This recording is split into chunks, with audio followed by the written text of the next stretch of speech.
Had a fight with my first love, so I hit up the club. Woke up hungover with this gorgeous dude, easily over 6 feet 1 inch, next to me. He tossed me 2 bills, and I made a run for it. 2 months later, my first love introduces me to his best buddy. When I see this cool, handsome guy, something clicks. He looks awfully familiar. Just as I leave the restroom, I'm cornered against the wall.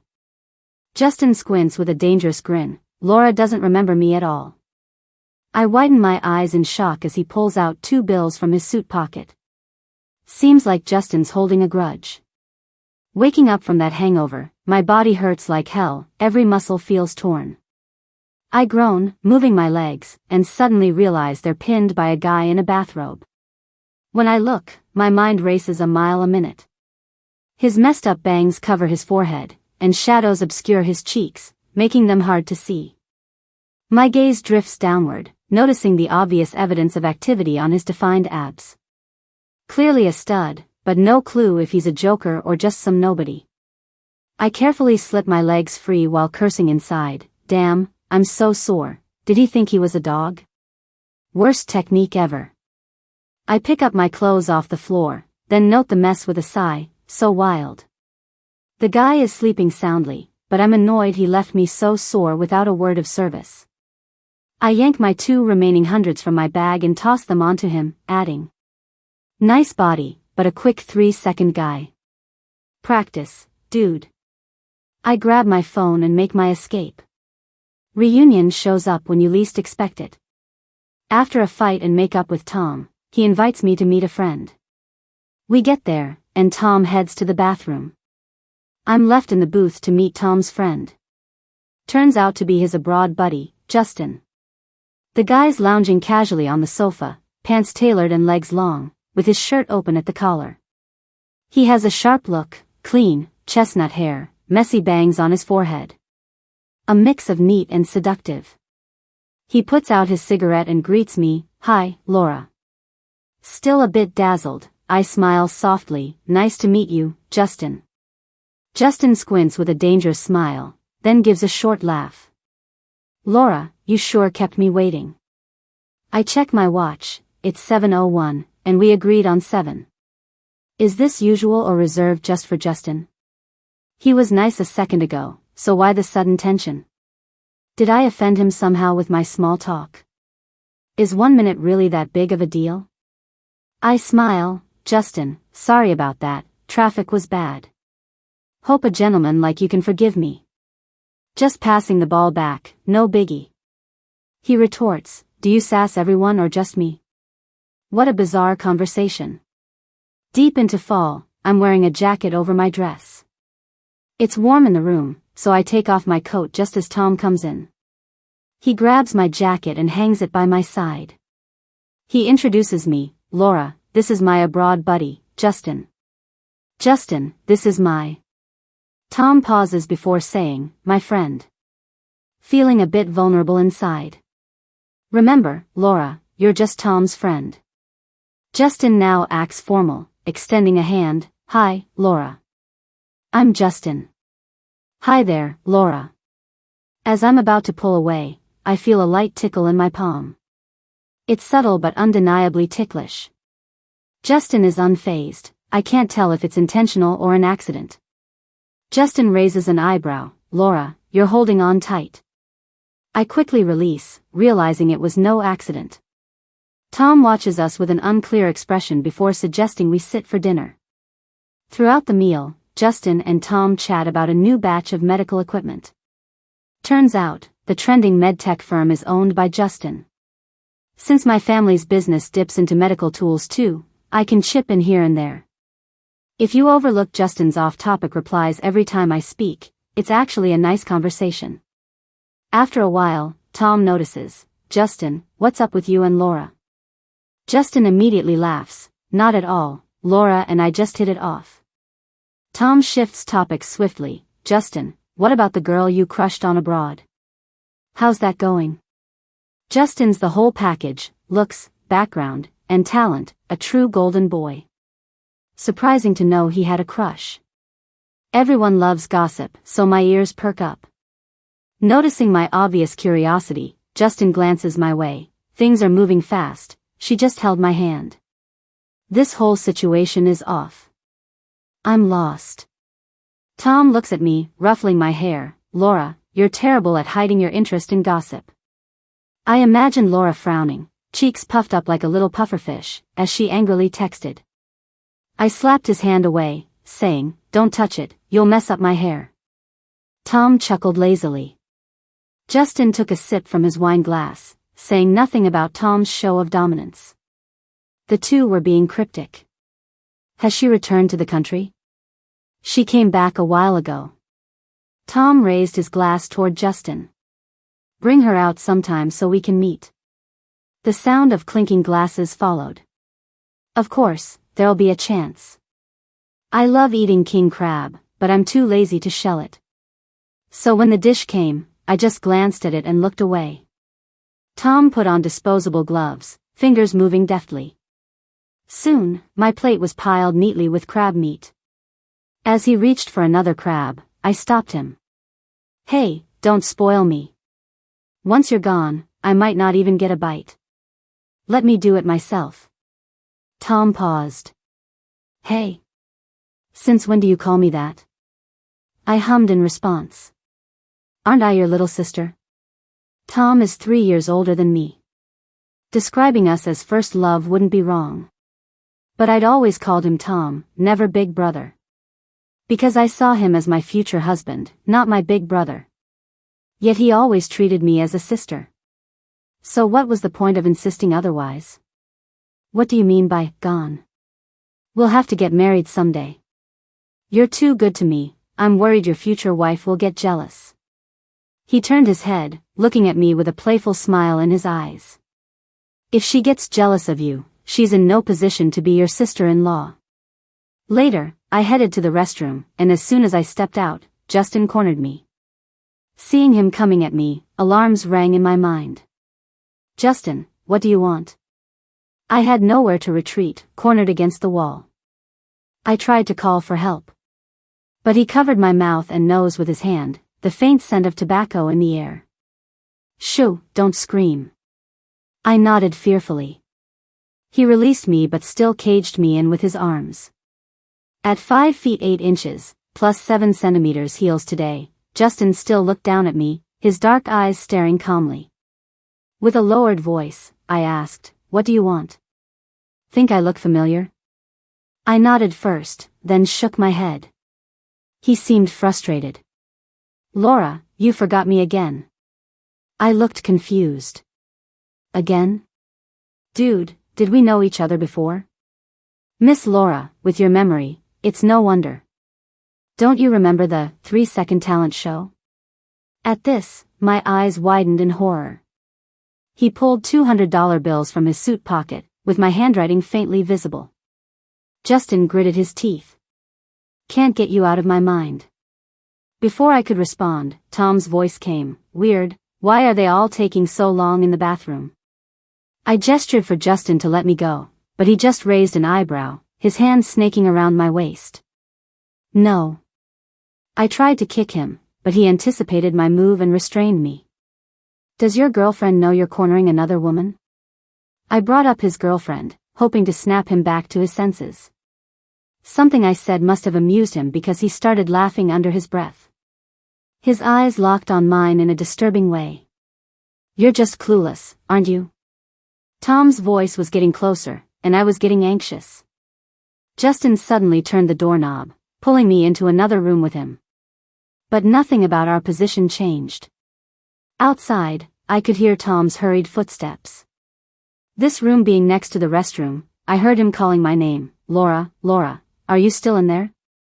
Not getting a response, he started dialing my phone. The ringtone echoed loudly on this quiet night.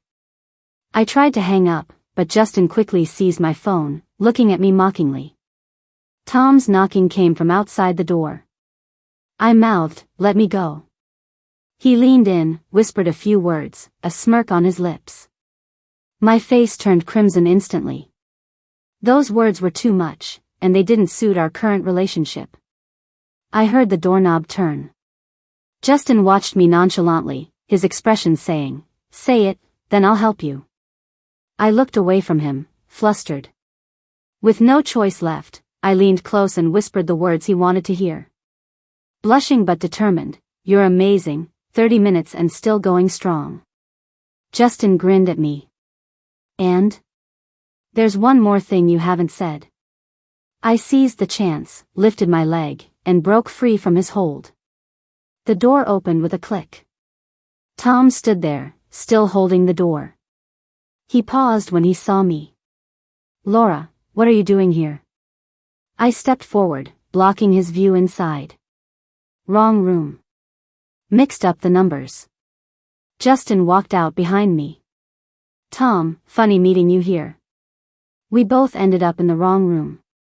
I shot him a glare, thinking, "You copied my excuse." He raised an eyebrow, as if challenging me. "Sorry for the trouble. I'll down 3 drinks later as an apology." Tom's gaze softened. "Laura isn't just anyone. It was no trouble at all." I faked not feeling well and left the room early.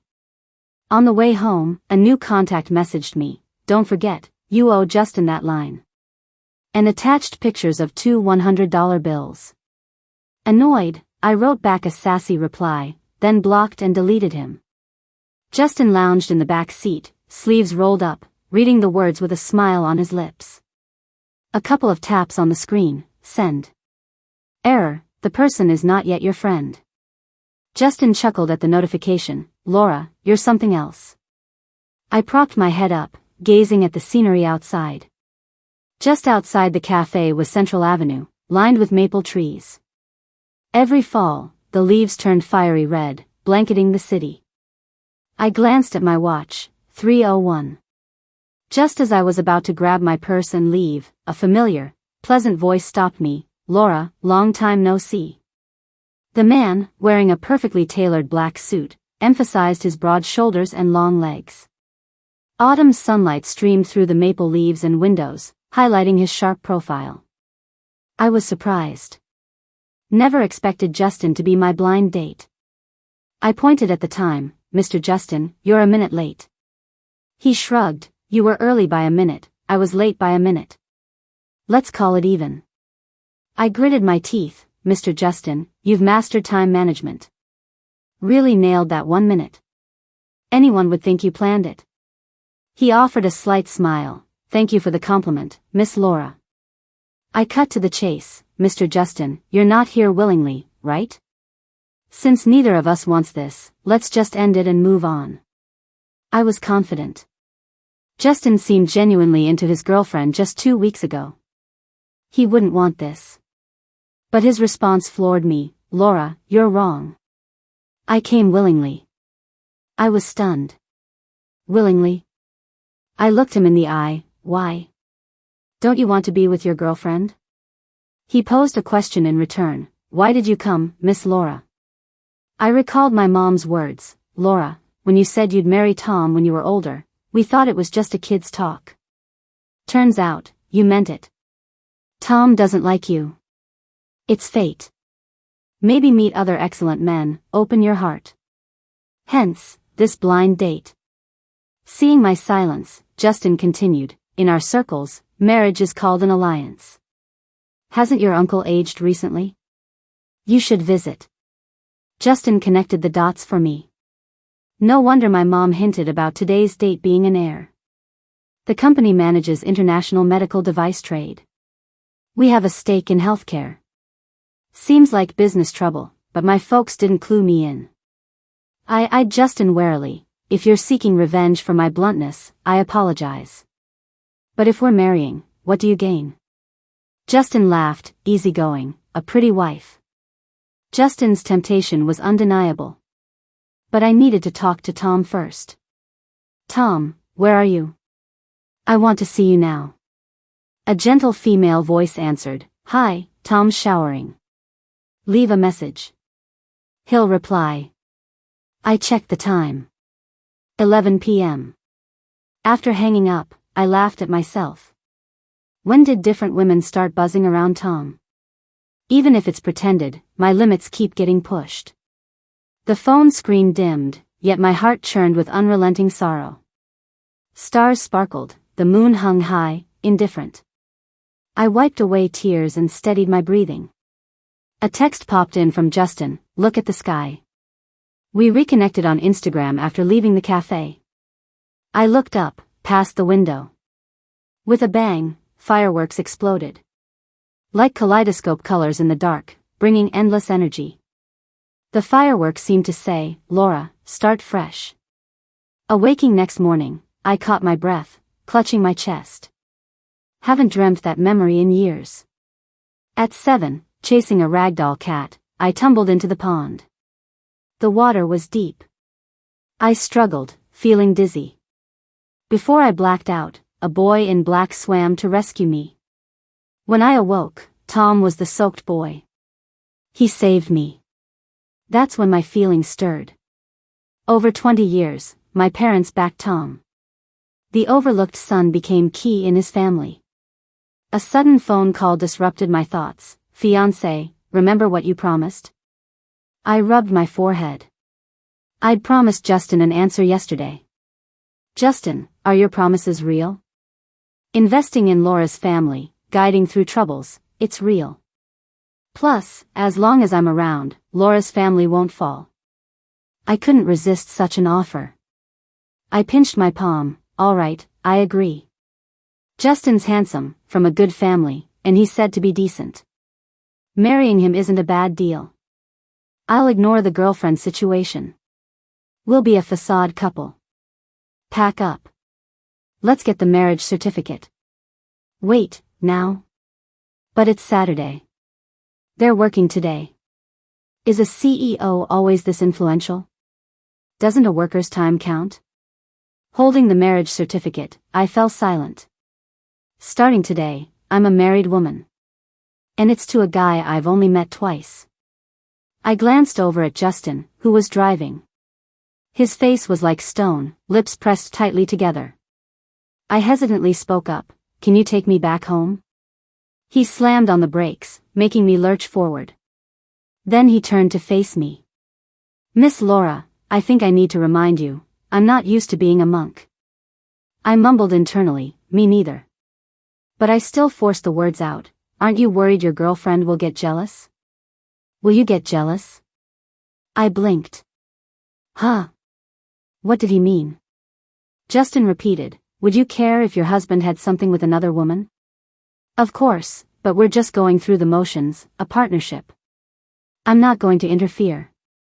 He cut me off before I could finish. "I don't have a girlfriend." "Never had." "But you mentioned holding hands."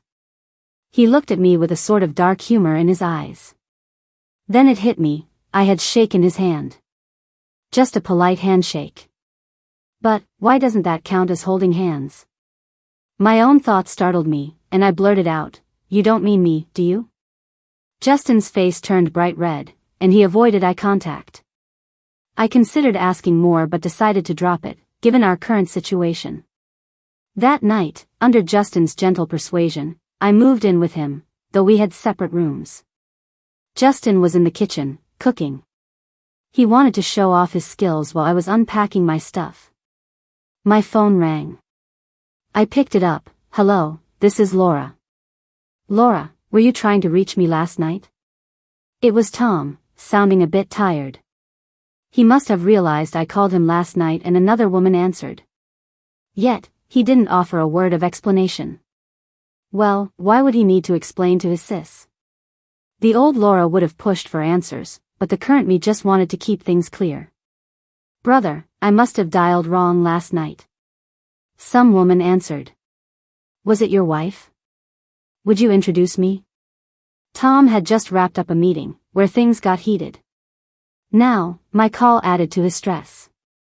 Without hesitating, he lashed out, "Laura, you need to dial it down. Don't call me for a while." Tom always knew I liked him but kept me at arm's length, dangling me along. Our last argument was over a woman. I went to drown my frustrations at a bar, and Tom told me I was too nosy.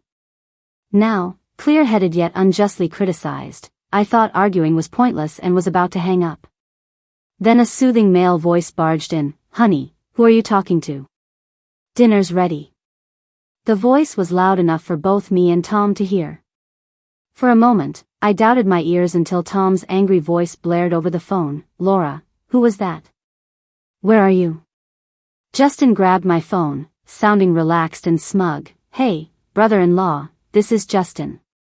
Tom calmed down immediately, lighting a cigarette. Justin, that joke isn't funny. Justin chuckled softly. Tom, it's no joke. Laura and I just got our marriage license today. Want a pic of our marriage certificate?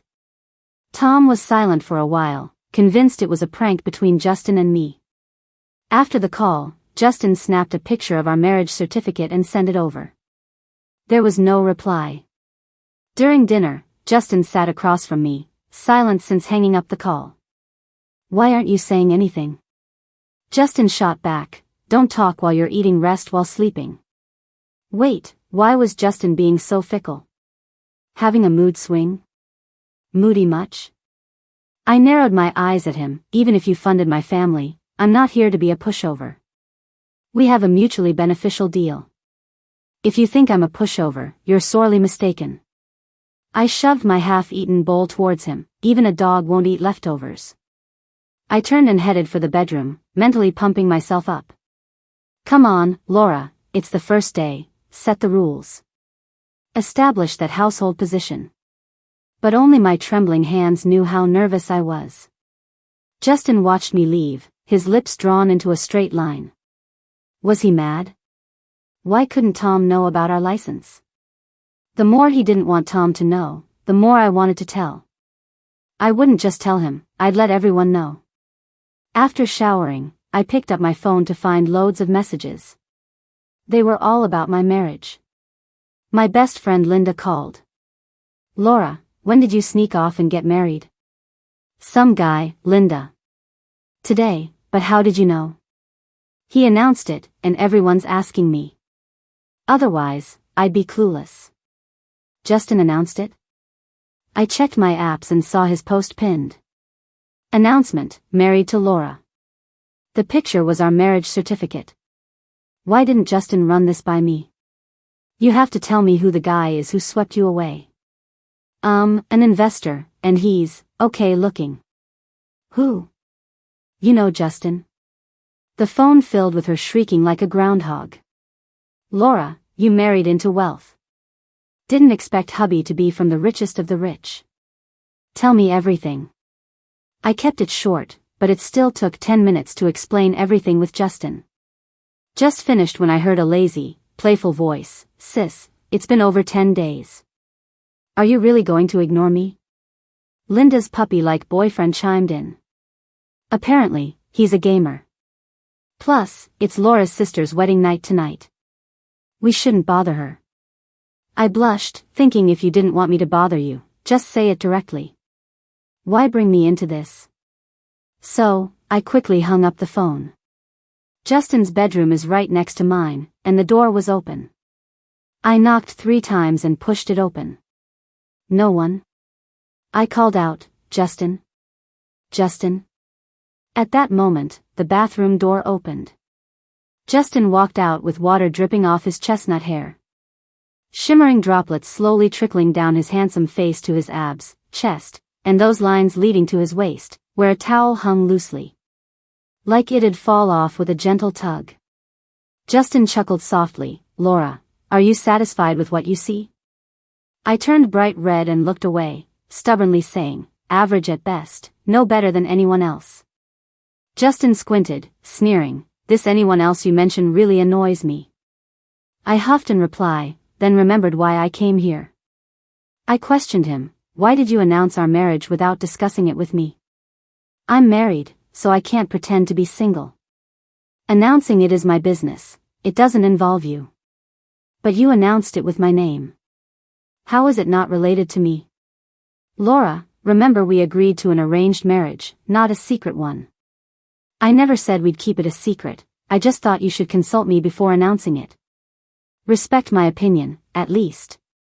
He raised an eyebrow. Oh, so you disagree? I didn't say I disagree. Then you agree. So, why are you even asking? Looking at Justin's confident face, I felt like I was talking to a brick wall. I never realized he was this unreasonable before. I just think it's too soon. We just got married, things aren't stable. I want to wait a bit. What's unstable? What's not stable enough? Are you thinking of leaving once your family overcomes this crisis? I sheepishly touched my nose. I did have that thought, but I'd never admit it. Justin saw right through me. He stepped forward and firmly grasped my wrist, pulling me into his arms.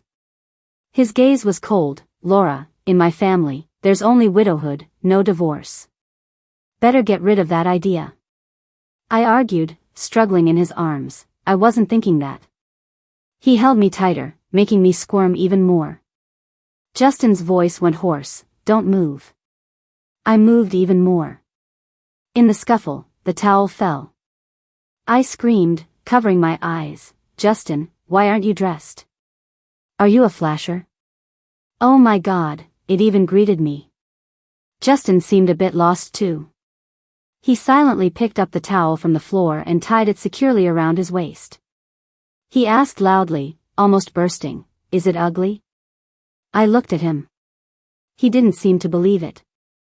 He asked again, "Do you think it's ugly?" Internally, I screamed. How am I supposed to answer that? I chose not to answer and ran back to my room, face flushed. Once I calmed down, all I could think about was what had just happened. I just remembered waking up in a bar that morning, sore all over. I didn't remember anything, but with that size, how could I not be sore? No, don't go there. I slapped my cheeks, telling myself to sleep. Justin had recently returned from abroad. Not only does he have to manage the company he founded, but he also oversees everything in the family business. Justin's father plans to retire, but the family business headquarters is in the UK. The old man wants him back in the UK to take over completely. Here, he can only deal with the outer affairs. I heard he's leaving soon to take over and won't return for a while. If that's the case, wouldn't I go back to my pre-marriage freedom? But he seems especially busy lately. Late at night, his study is always lit. Under the guise of caring for my husband, I brought him some seafood porridge I just learned to make and entered his study. Justin was wearing gold-rimmed glasses, his collar slightly open, leaning back and staring at his computer. I walked around the desk and set the bowl in front of him. Handing him a spoon, I smiled ingratiatingly. "Justin, try this special night snack your wife made for you."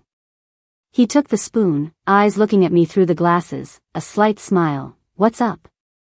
I massaged his shoulders, prying for information. "Hubby, I heard you're going abroad. When's the flight?" Justin choked on his food. I quickly grabbed a napkin to wipe his mouth. "Why so careless?" Before Justin could respond, I heard a voice from his computer. "Justin, is this the wife you chose?" I looked over. Justin was in a video conference, and about a dozen men in suits stared at me. One of them looked eerily like Justin. It was obviously Justin's dad. Oh no, how embarrassing. I stiffly turned to look at Justin. He was smiling at me. "Honey, aren't you going to greet Dad?" The older man in the video looked at me expectantly. I braced myself and said, "Dad."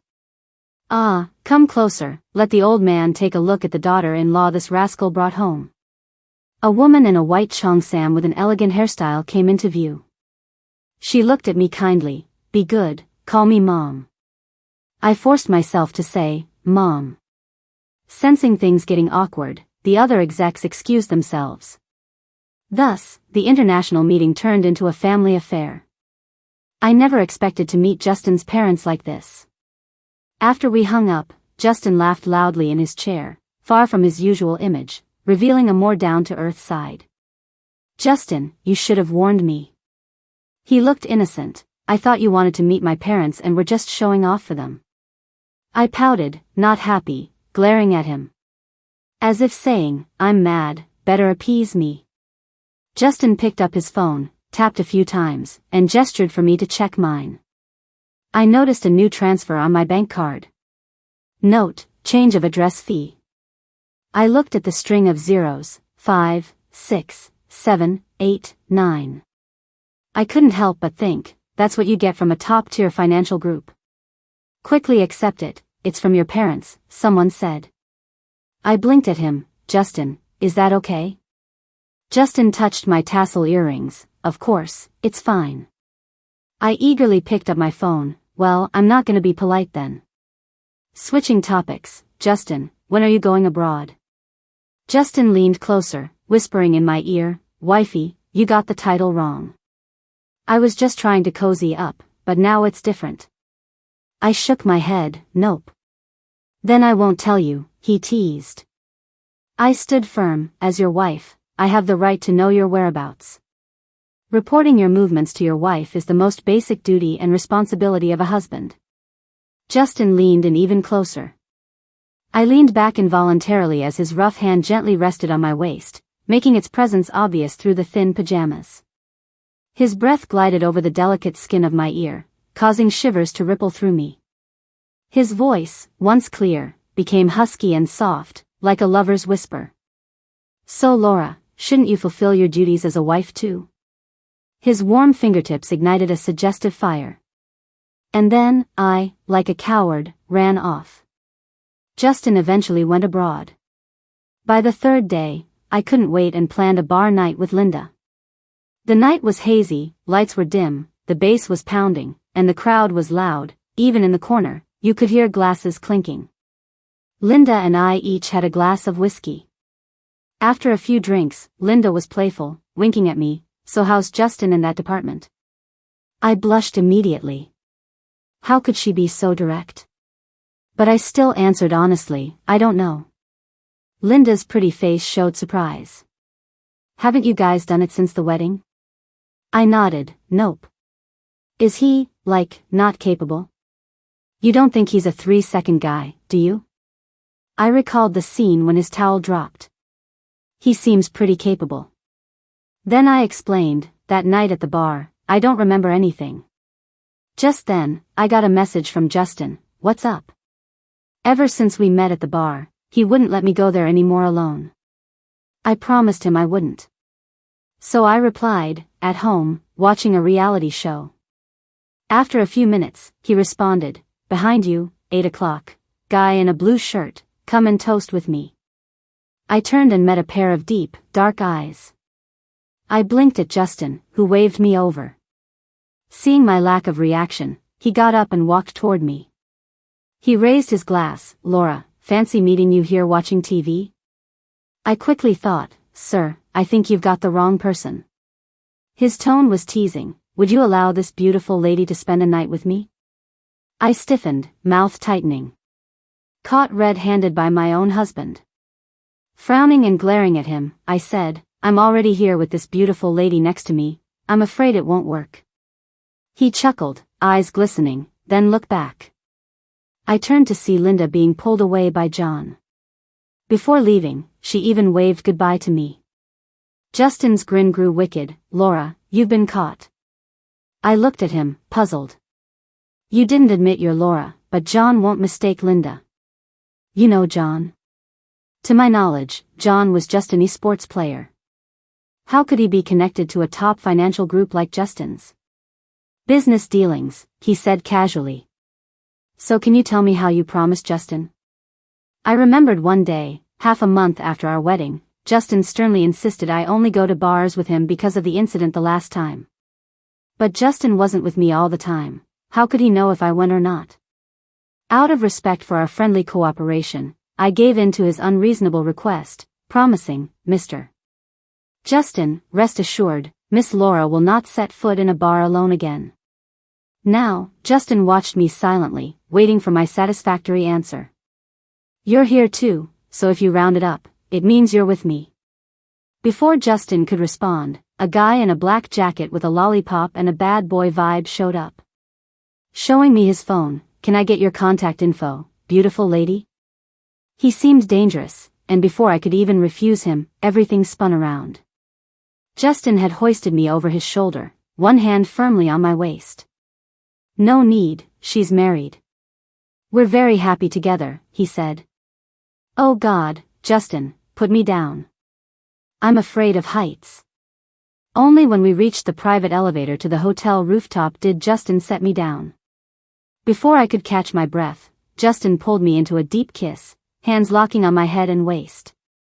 In the quiet space, the chemistry was overwhelming. Already a bit tipsy, I fell into the moment, holding onto his shoulder.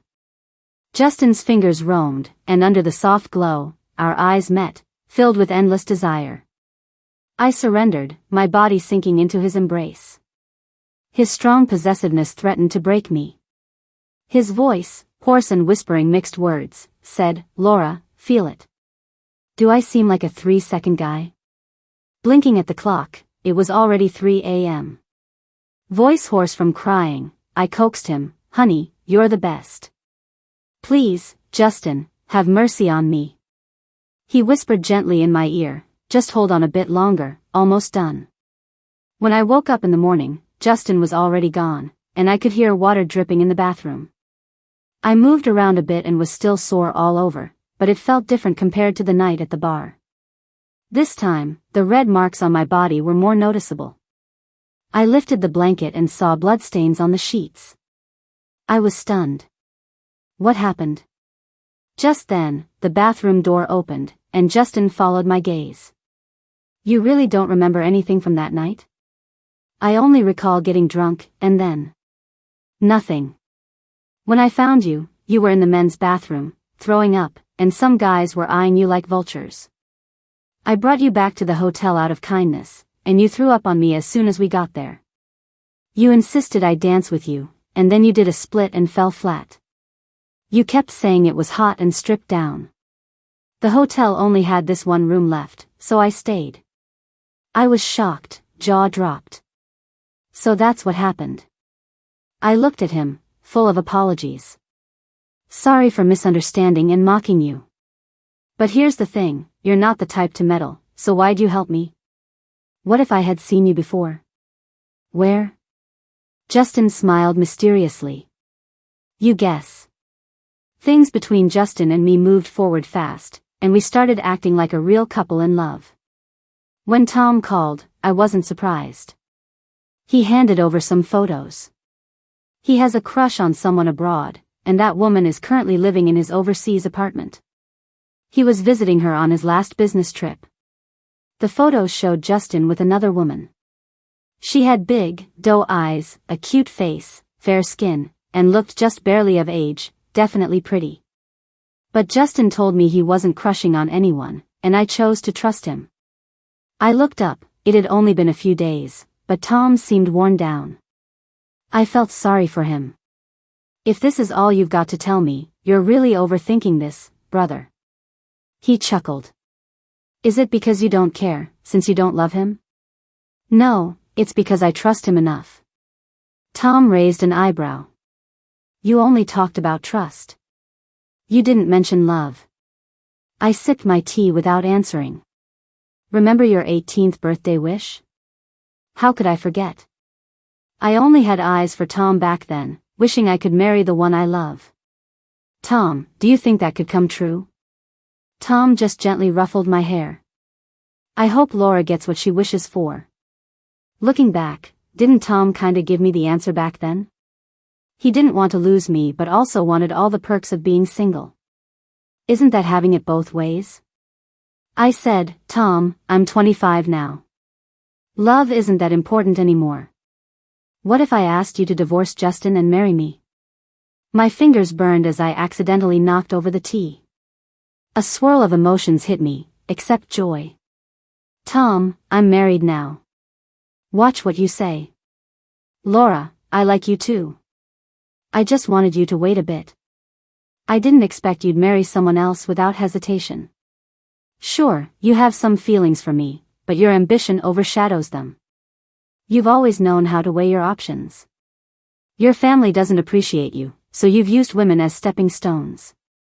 Even I was just a crucial part of your climb. Now that you're losing control of me, you're scrambling to hold on to me again. I looked at him calmly. Is what I said true? Tom, factoring feelings into your calculations is really sad. He looked at me and burst into laughter.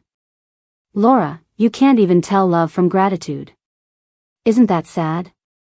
I sincerely cared for you but realized you were mistaking your gratitude for love. You don't know what love is. I raised my voice. So what if I don't know love? Then why set up my dad? My dad's run the family business smoothly forever. A huge financial loophole isn't possible without sabotage. Tom saved me once and earned my dad's trust. He held a key position in our company. My dad and I were kept in the dark by Tom. Thankfully, I stayed cautious. I started an internal investigation, and all evidence pointed to Tom. I still remember that moment, seeing the proof. I felt hurt, foolish, amused, and even relieved. Tom finally depleted the last of my feelings for him.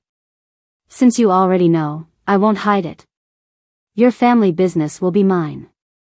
And you, my little sister, won't escape my grasp. I spilled the untouched tea on Tom. The once high and mighty prince became a drenched nobody. His eyes, usually gentle and refined, appeared cold and sinister. Sister, you'll regret this. Rain pounded harder outside the car window. I clutched the recorder tightly as the car glided smoothly on the road.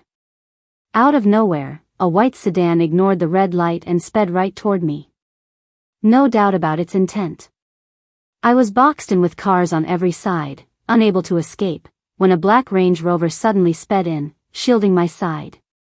Before I could grasp what was happening, I heard a crash. In my mind's eye, it was Justin's favorite Range Rover. Tears started falling faster than I could react. Justin's parents rushed back from overseas 3 days later. In these 3 days, Justin still hasn't woken up. The doctors said if he doesn't regain consciousness within a week after surgery, there's a high chance he'll become comatose. Justin's mom was in tears, but she comforted me. Laura, don't blame yourself. That stubborn kid willingly saved you. If he knew the girl he's liked for so long was crying like this, he'd be heartbroken. I looked at Justin's mom in disbelief. Have you been to England before? I nodded. That kid must have fallen for you at first sight back then. When you guys were getting married, he told me he was marrying the woman he loves. I fought back tears as I realized our marriage had been his plan all along. Mom, thank you for telling me. Good kid, stop crying. The most important thing now is not letting the culprit go unpunished and giving Justin justice. The woman in the photo was Justin's cousin who just turned legal age. Tom deliberately wanted me to misunderstand. Ultimately, all the evidence from the car accident pointed to Tom, and I was his target. He wanted to ruin me, but Justin saved me instead. The one who should have been lying in that bed was me. Tom was finally detained for embezzling public funds and attempted assault. On the day Tom went to prison, I saw him off at the door. I'm giving you back that life of yours. You reap what you sow, and this is your doing. Back home, I continued my usual routine of caring for Justin. Watching him lie weakly on the hospital bed reminded me of when he was full of life, and I hadn't treated him the way he deserved. Tears fell helplessly again. Justin, we rushed into marriage. We didn't do anything proper, no proposal, no wedding. I haven't even worn a wedding dress. When you wake up, let's have a wedding. I want to declare my love with everyone present. Still no response. I've gotten used to it. Every day I talk to him without expecting a reply. As I lowered my head, feeling disheartened, a warm hand touched my cheek. A raspy voice said, Laura, don't cry, Justin misses you. Epilogue, Justin. Even though the head office is abroad and my parents live there, my grandparents are getting old and often miss home. So, every year, I take some time to come back and stay with them for a while. It was on a trip to the airport, heading to England, that I first met Laura. She was animatedly talking into her phone and accidentally bumped into me, spilling her milk tea. Sorry. She furrowed her brows, her eyes apologetic, making her features stand out even more. In that moment, I could hear my heart racing. Later in England, I saw her a few more times and realized she liked someone from my school. Despite having seen her, she didn't seem to remember me at all. When I returned to our home country, I happened to find her drinking at a bar. I brought her back to the hotel. I must admit I had some selfish intentions, wanting to just have her around for a night. But after flying overnight and missing my time difference, I ended up waking up later than her. Upon waking, I found a note she'd left behind. Although she mocked me in it, my heart was overjoyed. This time, she surely remembered me. When John formally introduced us, she said, "Justin, nice to meet you for the first time." That's when I realized despite all those encounters, she never remembered me. I was upset, but more optimistic. Because after that, she certainly did remember me. Seizing the moment, I made an offer she couldn't refuse, ultimately winning her over. A successful hunter excels in waiting and will choose the perfect moment to catch their prey. And in the distance, a bonfire blazes for those who have waited ever so patiently.